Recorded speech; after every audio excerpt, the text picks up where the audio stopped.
हरी भरी पहाड़ियों के बीच बसा था एक प्यारा सा गांव, सोनापुर। गांव के चारों ओर लहलहाते खेत, नारियल और आम के पेड़ और बीच में एक छोटा सा तालाब। सुबह सुबह जब सूरज की किरणें खेतों पर पड़ती तो ऐसा लगता जैसे सोने की चादर बिछ गई हो। गांव के लोग मेहनती थे, खुश थे और एक दूसरे से बहुत प्रेम करते थे। बच्चे सुबह स्कूल जाते और शाम को तालाब के किनारे खेलते। किसान अपने खेतों में गुनगुनाते हुए काम करते। गायों की घंटियां, बैलों की चाल और औरतों के गीतों से पूरा सोनापुर हर दिन जीवंत रहता था। सबसे बड़े किसान थे गोपाल काका, जिनके खेत में इस बार खूब ककड़ी और कलिंगड़ यानी तरबूज उगाए थे। गांव के लोग कहते थे, गोपाल काका के खेत का पानी भी मीठा है, तभी उनकी फसल इतनी बढ़िया होती है। शाम को जब काम खत्म होता तो सब लोग पीपल के पेड़ के नीचे बैठकर हंसी मजाक करते और बच्चे दीनू से कहानियां सुनते। दीनू गांव का सबसे होशियार लड़का था, चतुर, हिम्मती और सबका प्यारा। गांव का जीवन शांति और खुशियों से भरा था, लेकिन ये शांति ज्यादा दिन टिक नहीं सकी।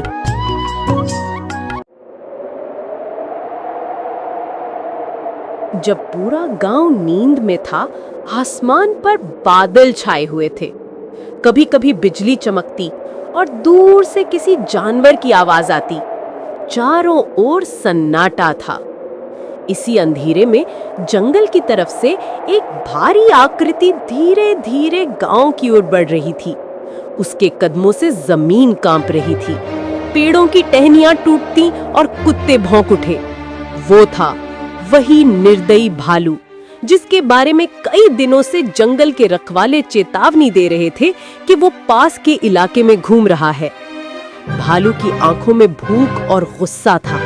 वो हवा सूंघते सूंघते खेतों की ओर पहुंचा और उसकी नजर सीधे गोपाल काका के कलिंगड़ों के खेत पर पड़ी। दावत रखी हो, वो एक एक करके तरबूज तोड़ने लगा।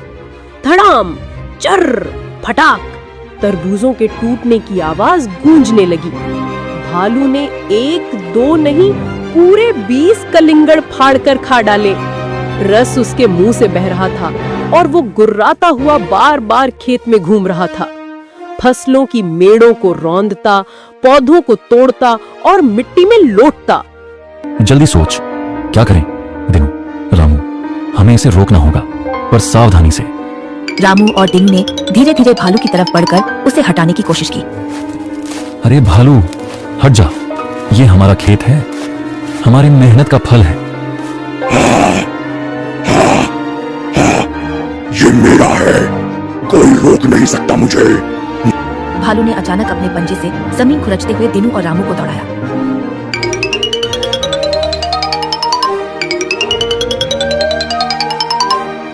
वो डर के मारे पीछे हटते गए और खेत के बाहर जाने को मजबूर हो गए। भालू खुश होकर जोर से हंसते हुए, अब ये सब मेरे हैं और कोई इसे छू नहीं सकता। भालू ने पूरे खेत के तरबूज तोड़ दिए, पत्ते और तने कुचल दिए। उसके बाद वह अपनी भारी चाल से जंगल की ओर लौट गया। खेत पूरी तरह तबाह था।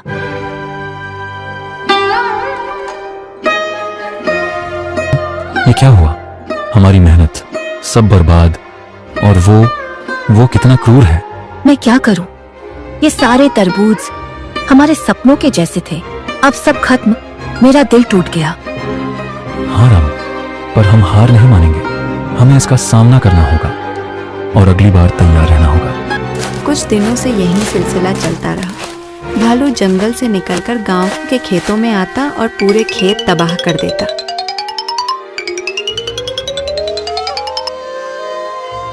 हर सुबह गांव वाले अपने खेतों का मुआयना करते और दुखी होकर सिर पकड़ लेते। ये भालू हमारे खेतों को बार बार बर्बाद कर रहा है, कोई इसे रोक नहीं पा रहा। अब क्या होगा? हमारी मेहनत और सपने सब खत्म हो जाएंगे। ये सारे तरबूज और कलिंगा मेरे पेट में जाने वाले हैं, कोई रोक नहीं सकता मुझे। रामू ने चारों तरफ देखा, फिर धीरे धीरे अपने खेत की ओर ध्यान देने के लिए चला गया। आकाश में चमकती बिजली और तेज हवा ने रात को और सस्पेंसफुल बना दिया। भालू धीरे धीरे गांव के खेत की तरफ बढ़ा। उसके कदम भारी और डरावने थे। हवा में उसकी भूख की गंध फैल रही थी। यही वह जगह है। कितने मीठे कलिंगड़। हा हा हा, सब मेरे होंगे। भालू खेत में घुसा और उसने अपना भारी पंजा कलिंगड़ों पर रखा। पहले एक, फिर दो, फिर पूरे खेत के कलिंगड़ उसके दांतों के नीचे दब गए। अगली सुबह जब सूरज उगा तो लोग खेत देखने पहुंचे। चारों ओर बर्बादी ही बर्बादी थी। कलिंगड़ों के छिलके, टूटी बेलें और बड़े बड़े पंजों के निशान मिट्टी में साफ दिखाई दे रहे थे। काका सिर पकड़कर बैठ गए। मेरी मेहनत, सारे कलिंगड़ सब बर्बाद हो गए। मैं क्या करूं अब? सोमा भाई, मैं भी यह देखकर दंग रह गया। रात में कुछ अजीब हुआ था, लेकिन हमने सोचा कि कुछ नहीं होगा। अब सब खत्म हो गया। हमारी मेहनत, ये खेत, ये सब हमारी सपनों की वजह से है। अब देखो, सब नष्ट। भगवान, हमें कैसे संभालना होगा? ये वही भालू है जो पिछले महीने पहाड़ी गांव में देखा गया था। बहुत निर्दयी है। सब लोग डर गए। कोई बच्चे को स्कूल भेजने की हिम्मत नहीं कर रहा था। गाय भैंसे भी डर के मारे जंगल की दिशा में नहीं जा रही थीं। लोगों के डर को मैं समझता हूं, पर डर के बीच में ही हमारी जिम्मेदारी खड़ी है। अगर कोई तैयार होकर सामने आए तो बहुत फर्क पड़ेगा, पर आज सब लोग हिचक रहे हैं। लेकिन उसी भीड़ के बीच दीनो खड़ा था। उसकी आंखों में डर नहीं बल्कि सोच थी। अगर हम सब मिलकर चाहें तो उस भालू को रोका जा सकता है। कैसे दीनू? वो बहुत ताकतवर है। ताकत से नहीं, बुद्धि से। गांव के लोग एक दूसरे को देखने लगे। सबके मन में एक ही सवाल था, क्या सचमुच दीनो कुछ कर पाएगा? वह कुछ उपाय करेगा और इस भालू को रोक पाएगा। क्या सचमुच राजा हमारी मदद करेगा? अगर वह नहीं आया तो हमारी फसलें पूरी तरह नष्ट हो जाएंगी। दिनू, तू सही कह रहा है। हमें राजा से मदद लेनी ही पड़ेगी। अब डरने या अकेले कुछ करने से कुछ नहीं होगा। गांव वाले दिनों की बात मान गए। उसने गांव की स्थिति, खेतों की तबाही और सैनिकों के असफल प्रयास की पूरी कहानी दरबार में सुनाई। महाराज, हमारे गांव पर एक भालू हमला कर रहा है। उसने कई खेत तबाह कर दिए और हमारी फसलें नष्ट हो गई हैं। हमारे सैनिक भी उसे रोकने में असफल रहे। कृपया हमारी मदद कीजिए। बताओ क्या बात है, सीधे बताओ। महाराज, भालू बहुत बड़ा और चालाक है। रात में आता है, पूरे खेत उजाड़ देता है। सिपाही भेजे गए, पर वे भी डर के मारे पीछे हट गए। अगर मदद न मिली तो हमारा गांव पूरी तरह तबाह हो जाएगा। गया, यह साधारण मामला नहीं है। तुरंत सिपाही तैयार करो। आज ही गांव पहुंचो और भालू को पकड़ने की कोशिश करो। उसे रोकना हमारी जिम्मेदारी है। महाराज, हम पूरी कोशिश करेंगे। हम गांव वालों को सुरक्षित रखेंगे और भालू को दबाने की कोशिश करेंगे। सिपाही रात के समय गांव पहुंचे। उन्होंने मशालें और जाल लगाए, हर तरफ पहरा दिया। गांव वाले खिड़कियों से बाहर झांकते रहे, आंखों में डर और उम्मीद दोनों। अब सही समय है। कृपया इसे रोकिए। हमारा गांव और हमारी फसलें इस भालू की क्रूरता से बच जाएं। हम तैयार हैं। रात में हर हलचल पर नजर रहेगी। भालू को रोकना हमारी जिम्मेदारी है। गांव वालों की आंखों में थोड़ी राहत की चमक थी, लेकिन वे जानते थे कि भालू बेहद चालाक और क्रूर है। वास्तविक चुनौती अभी बाकी थी और रात का सन्नाटा उसका स्वागत कर रहा था। जंगल की ओर से हल्की सरसराहट सुनाई दी। भालू भारी कदमों के साथ खेत में घुसा। उसकी आंखों में भूख और गुस्सा दोनों चमक रहे थे।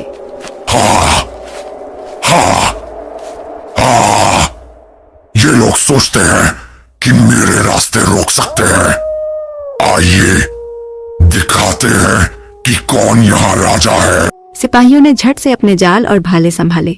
उन्होंने मशालें जलाईं और भालू की ओर बढ़े। सब लोग तैयार रहो। हमें इसे पकड़ना है, चाहे जो भी हो। लेकिन देखो, ये कितना बड़ा है और उसकी दहाड़ सुनकर तो डर लग रहा है।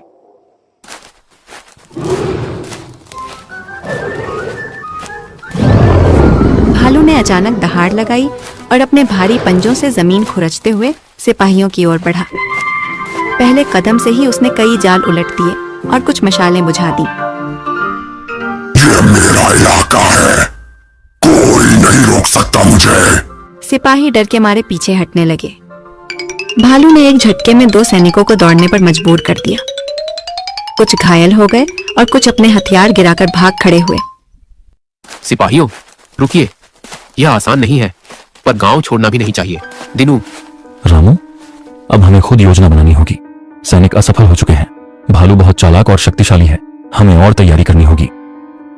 जब खबर महल तक पहुंची तब राजा ने दरबार में गांव के प्रतिनिधियों की बात सुनी और तुरंत एक बड़ा फैसला किया। मेरे राज्य की जनता की फसलें और माल मूल्य मेरे लिए बहुत मायने रखते हैं।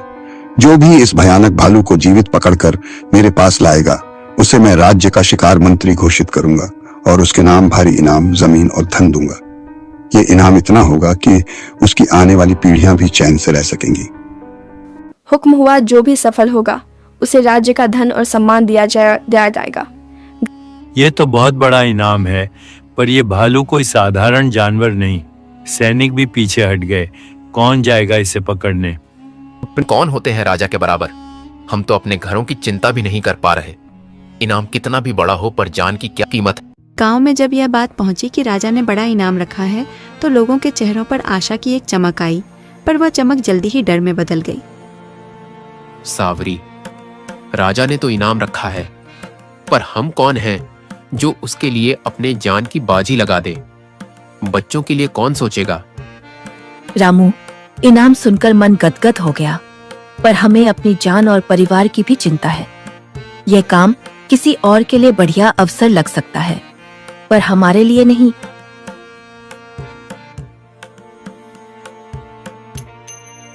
इनाम बड़ा है, पर डर भी बड़ा है। कोई भी गांव वाला खुलकर हाँ नहीं कह पा रहा है। अगर कोई मर गया तो इनाम किस काम का? हम कोई बहादुर योद्धा नहीं हैं। हम अपने छोटे छोटे कामों में उलझे हुए हैं। किसी किसी चेहरे पर लालच की छांव भी दिखी, पर वह लालच भी भय के आगे झुक गया। रात भर गांव में बहस चली इनाम के बारे में, पर असल सवाल यही था, कौन इतनी बड़ी जंग के लिए तैयार होगा? लोगों के डर को मैं समझता हूं, पर डर के बीच में ही हमारी जिम्मेदारी खड़ी है। अगर कोई तैयार होकर सामने आए तो बहुत फर्क पड़ेगा, पर आज सब लोग हिचक रहे हैं। राजा का इनाम सबको सुहाना लगा, पर हकीकत यह थी कि कोई भी आगे नहीं आ रहा था। अचानक भीड़ में एक आवाज साफ सुनाई दी। मैं जाऊंगा। कह क्या दिया तूने? दिनू, तू अकेला?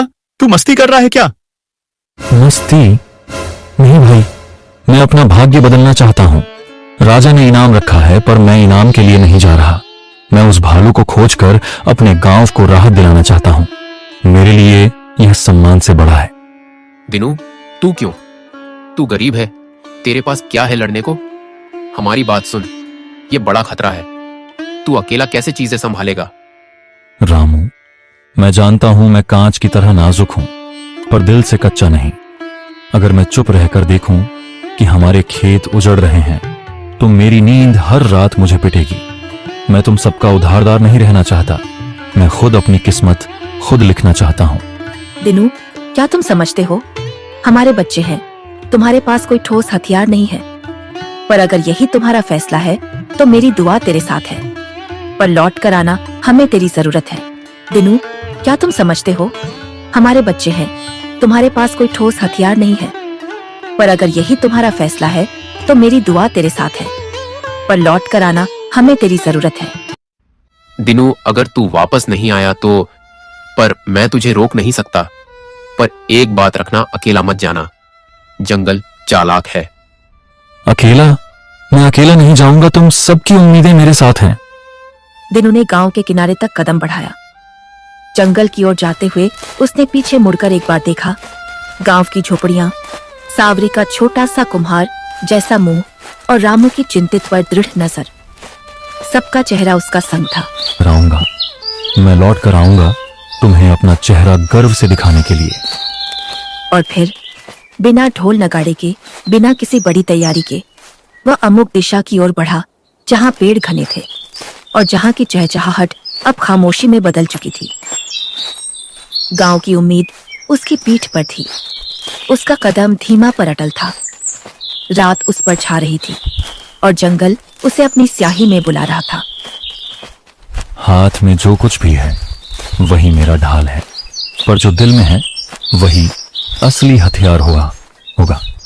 हर कदम पर जैसे कोई आंखें देख रही हों, पर डर को सीने में दबाकर ही आगे बढ़ना होगा। अचानक कहीं झाड़ियों से खर्र खर्र की आवाज उठती है। दिनू डंडा उठा लेता है। क्या यह भालू है या कोई और जानवर? झाड़ियों में से खरगोश निकल पड़ा और भाग गया।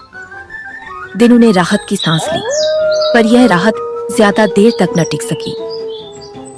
अगर मैं डर कर लौट जाऊं तो फिर कभी अपना चेहरा नहीं देख पाऊंगा। उसी वक्त दूर से एक भयानक दहाड़ गूंजी। पेड़ों की शाखाएं हिलने लगी। दिनू की रीढ़ में ठंडक दौड़ गई।